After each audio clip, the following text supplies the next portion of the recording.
Hey, Monica King here. I'm kind of cleaning out my videos and figured I'd make a hodgepodge of beekeeping videos, little short segments, and kind of tell you what they're about real quick. The first one, I didn't even realize I had this footage because I just did a little presentation for the Arizona Honeybee Festival on queen introduction, European queen introduction to an Africanized hive. And I didn't even realize, but I had some video of me actually splitting up a double deep Africanized hive and splitting it into 5 smaller hives in order to requeen it. It was just that mean. So there's going to be that video. And then in the spring of, I think, 2019, I did a little video clip on receiving some queens in the mail, and I talk a little bit about a few of the different lines that came in, Cordovan, California Italian, Buckfast, and Me Italian. So there's that little section. And then, oh, bees in a rock crevice. I have a little clip of that.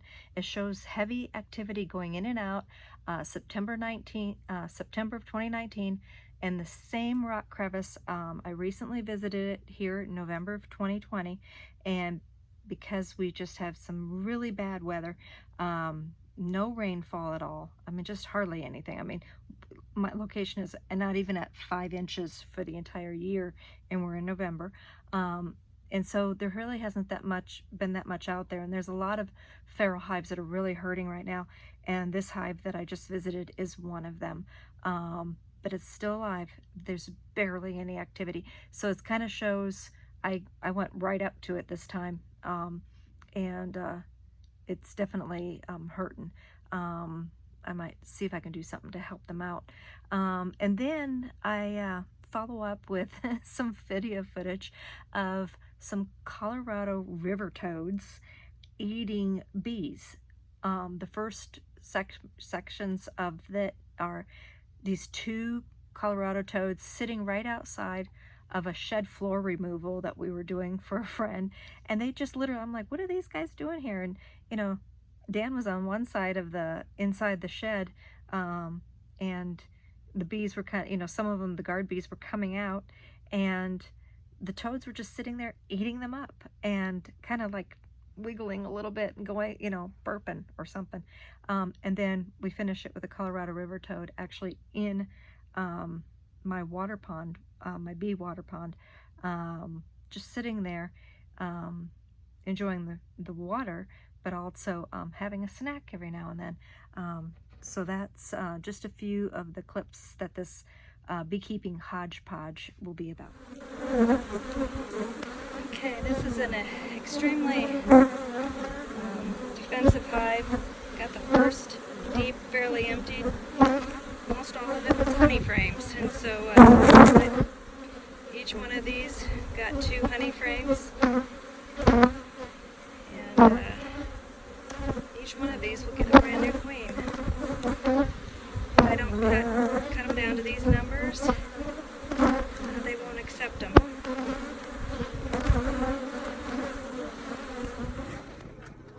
Okay, I just got in. It's Monica King.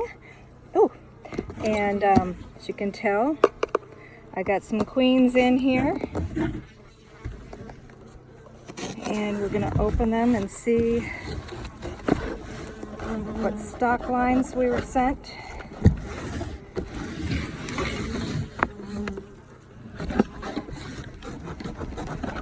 Now, the reason why I don't open them to check on them is because the attendants are just all loose inside here, as you will find out in just 1 second.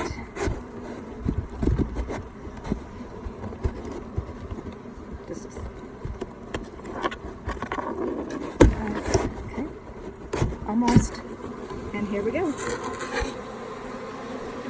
And here we are. Okay, so beautiful.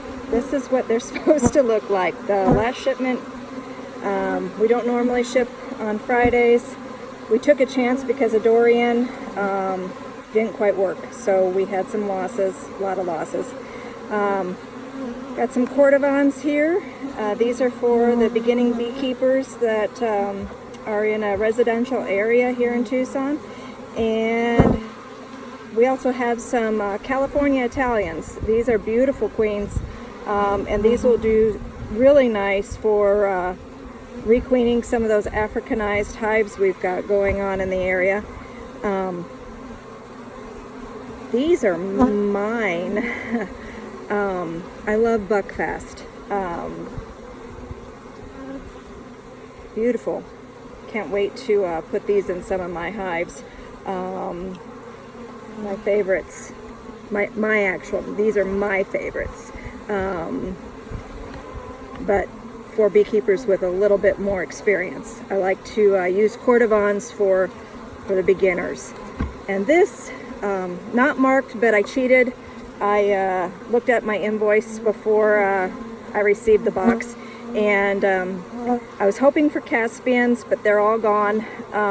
So we are settling with the Me Italian, which is another very nice genetic. It was actually found, and the reason why it's called Me is because it was found, the queen breeder, the original breeder from this line, was found in the basically the backwoods of Maine, surviving on her own for a long time. The log that they were found in was just full of bees, honey stores, basically a survival Italian line.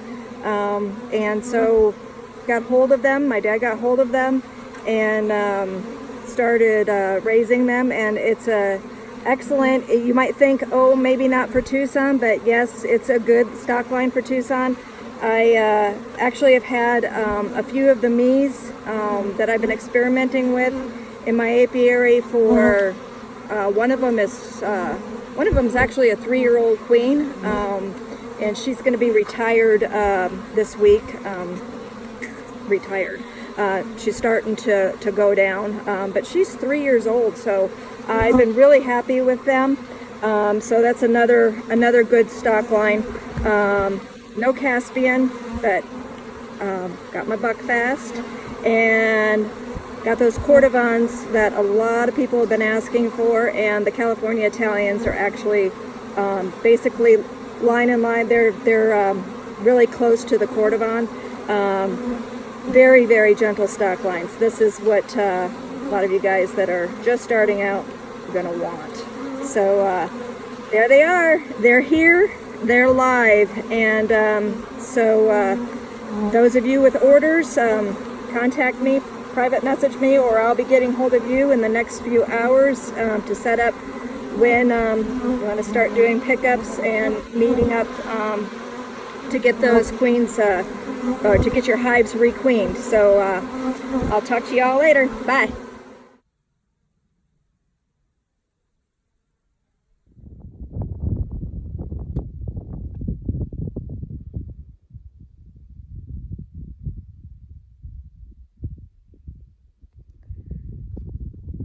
I just saw one bee come out. Not sure if they're still there then. They're definitely, if the hive is still alive, they're deeper into the rock.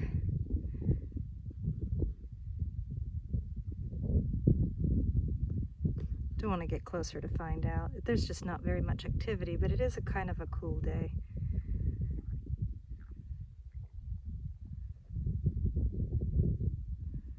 Regardless, in spring there should be either a new hive here or the old hive will be much bigger. Look at all the beautiful comb though. Oh, there comes another one. Another one going in. I think they're still active. I think they're just extremely small.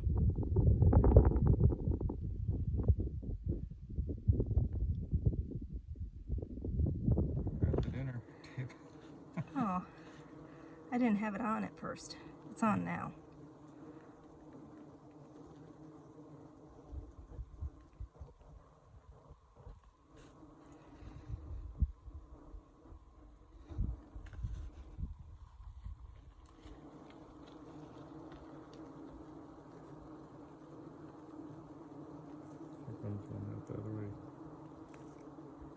Got it. You get it? Mm-hmm.